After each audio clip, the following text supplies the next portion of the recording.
sve novosti o ovogodišnjem memorijalnom turniru u malom fudbalu redakcija za istoriografiju dobija u bukvalnom smislu iz prve ruke, jer naš prvi komšija Duca, vrata do vrata, golman je ekipe veterane RTS-a. 2-3 koraka i eto nas na samom izvoru vesti.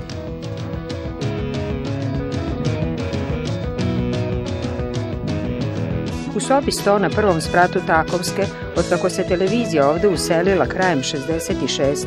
u ovom prostoru radila je famozna dramska redakcija, a u sobi odakle smo izašli, u kojoj je sada redakcija za istoriografiju, bila je nekada soba za projekcije, gde se na jednom filmskom projektoru, kasnije na drugim mašinama, vršio pregled i priprema filmova za prevod i titlovanje, a i druge projekcije po potrebi kulturno-umetničkog programa. Posle petooktobarskih promena i renoviranja zgrade i ovde su nastale promene. Sobe su zamenile mesta, a i ljudi uz sobe. Duca je nekada radio u sobi 101, a sada je u sobi 100, a Bojana obratno. Promena jeste posle toliko godina što se među zidovima ovih soba nekada govorilo o filmskoj, pozorišnoj i televizijskoj umetnosti, a sada i o sportu. Inače smo svoj na svome. Ovo je moja ekipa, veterani RTS-u i od prvog turnira praktično učestvujemo sa istom ekipom. Na golu sam ja, drugar kolega Bajčetić. A ovo se dešava sve? 2007. godine na terenu Košutnjaka, pored zgrade televizije. Znači, april mesec 2007. godine je u pitanju. Ekipa Partizana se prvi put prijavila tada za turnir i uspeli su da ga osvoje. Ko je, aha, čekaj, samo da ne dobiješ ti gol dok mi pričamo. Ajde predstavi ovaj detalj. Jako teško padaju golovi. Pa recimo, moja ekipa... Ko je tvoja ekipa? Moja ekipa je u plavim dresovima ovde. Nazad, upravo se vraćam nazad, ovo je bila moja intervencija. Terzić Nebojša radi u voznom parku, Jelke isto iz voznog parka. Praktično okosnica tima je iz voznog parka televizije.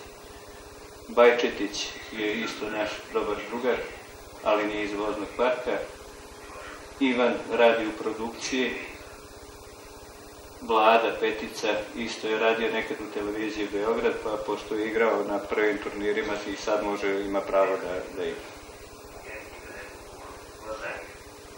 A kad vi igrate, ne igrate samo za taj memorialni turnir, imate vi neke utakmice? Nedeljom pre podne se igra u Košutnjaku. To neka liga? Ne, između sebe se nađu drugari, ovi svi redom i onda se igra 2 puta po 15 minuta, 20 minuta i onda se sedne malo i uživa u Košutnjaku, u parku. Međutim, ja ne mogu nedeljom da stignem pošto imam puno obaveza i tako da mi jedini slobodan dan praktično nedelje. Dobro. Kažeš da ste praktično počeli da učestvujete od prvog? Stvarno si ti, znači, od prvog? Od prvog turnira 2000. godine, to je glavni nosioc i organizatori su Srđan Praljak, koji je u beogradskom programu, u jutarnjem programu, Nebojša Terzić, isto ovde na snimku smo ga videli, i momak iz obezbeđenja Darko, mislim da je Marjanović. Znači, oni su prvi skupili ljude, pitali možemo mi da napravimo ekipe, da se prijavimo i da napravimo praktično prvi memorijalni turnir u čast ljudi koji su nastradali prilikom bombarda. Kaži mi, i te godine su isto ovako pehari bili i sve? I taj prelazni? Nije bio pehar od prve godine, to ja mislim negde od 2005. da je prvi put pehar se pojavio ovakav kako sad izgleda taj veliki prelazni na lopta. U početku je to sve bilo baš amaterski, znači 10 ekipa. Evo sada je taj prelazni. Evo ga veliki prelazni pehar. Lopta koja se čuva kod ekipe koja osvoji te godine i godinu dana stoji kod to. Ovo je Laza iz naše ekipe, isto vozač. On je podigao za drugo mesto. Evo, grupna. Gde si ti pokaži? Evo. Gledaj dobro. tu sam ja i pored Duleta Savića koji nažalost nije mogao da igra pošto je bio povređen. A što bi on igrao u našem sastavu?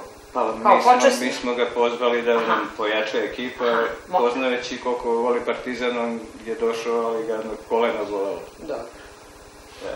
Ivan drži pehar. I te godine prvi put uručen pehar i najboljem golmanu. Te godine sam ja bio najbolji golman, tako da mislim zaslužen. Čuvaš šta pehar? Da, dobio sam i mali kopiju avalskog tora.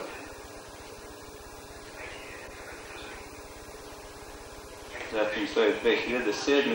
2008. je Partizan ponovio uspeh, opet su bili oni prvi na turniru. A 2009. smo napravili dve ekipe, tako što smo napravili jednu ekipu RTS kao najjaču ekipu, a ja sam prešao, ostao sam u ekipi veterani RTS-a, sa par drugara isto smo napravili ekipicu, pomogao nam je mnogo jedan vojnik ovde kod nas, Mali Aca, koji je odigrao odlično ceo turnir, tako da smo uspeli... Ovaj civilac? Da, Aca. Na služenju? Dobio odmah nadimak Carvalho, tako da su ga prozvali Carvalho. I došli smo do polufinala, prošli smo našu grupu koju izbacili smo recimo Obezbeđenje, koje je važilo za velikog favorita, njih smo dobili 2-0 u grupu. Pa sam ja posle imao malo problema da uđem u zgradu, pošto su mi momci iz Obezbeđenja rekli da mi istekla propusnica. Kaže, nemoj da se sekiraš, ne igra sledeći turnir, stavili smo te na listu za tehnološki višak. A kaže mi, koliko si im odbranio golova? Nisam primio nijedan. Nisi primio nijedan? Ne, nisam nijedan primio. U grupi nisam primio nijedan, znači dobili smo Obezbeđenje i Jutarnji program 2-0 i 3-0, pa u četvrtfinalu smo dobili ekipu Produkcije 3-0. Znači prvi gol sam tek protiv moje prve ekipe primio u polufinalu.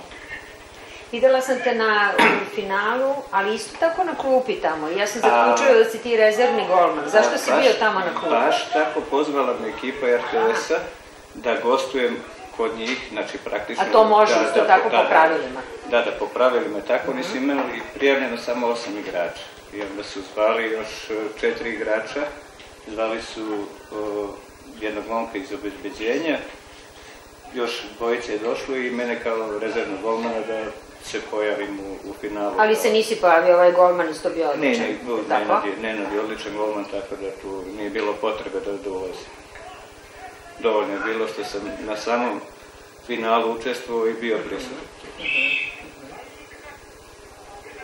Dobro, šta tebe podsjeća na bombardovanje? Kako je ti... Aha, ovde ima, boga mi, i oštrih nekih guranja. I to je ekipa Obezbeđenja i ja mislim da je ovo Jutarnji program. Oštri momci, samo što se nisu potukli. Je li bilo nekad neke? Malte neprofesionalne tuče je bilo na terenu, ali sve u žaru borbe. Dobro, su od početka vam dolazili roditelji poginuli? Nisu. Ali su znali da se to... Znali su, jer počelo tek da se širi, da se saznaje da se to dešava.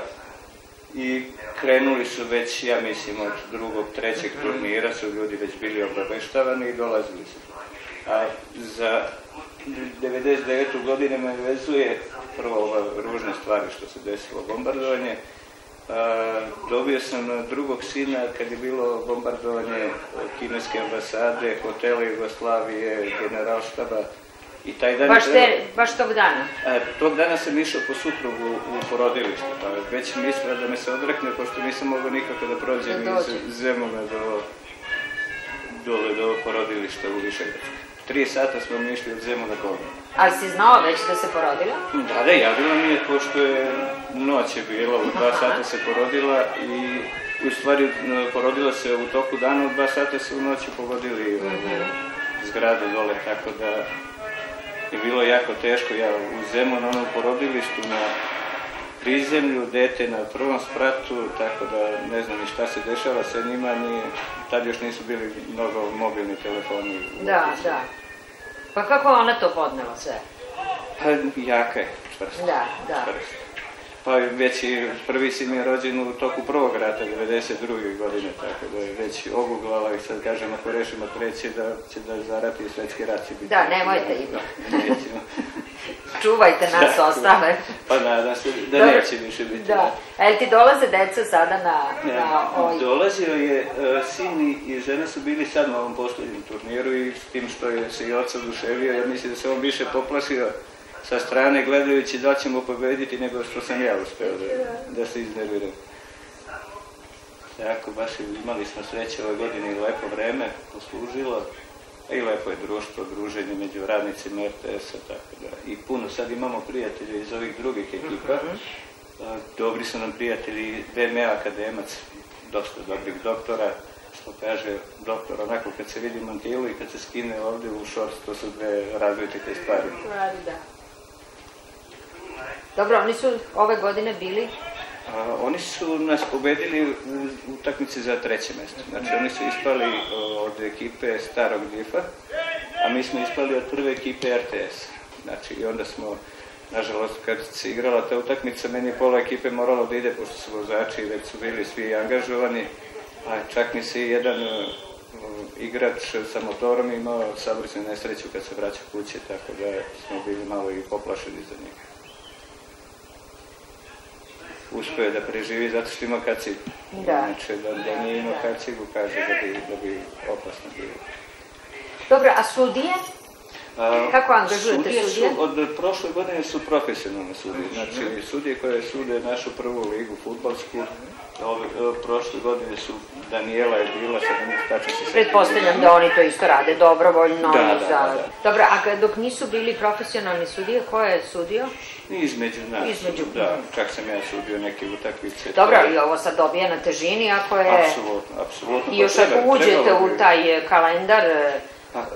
Ko priča, postoji da će to biti zvanično uvršteno u kalendar Fudbalskog saveza Srbije. Znači, to će se pojačati turnir, ali volao bi da ostane jedan naš televizijski turnir, naši ljudi da igraju, pa da se posle ukrste recimo sa tim profesionalnim ili jačim ekipama, pa šta bude, mi da budemo opet pobednici RTS-a turnira, nek uzmu međunarodni RTS.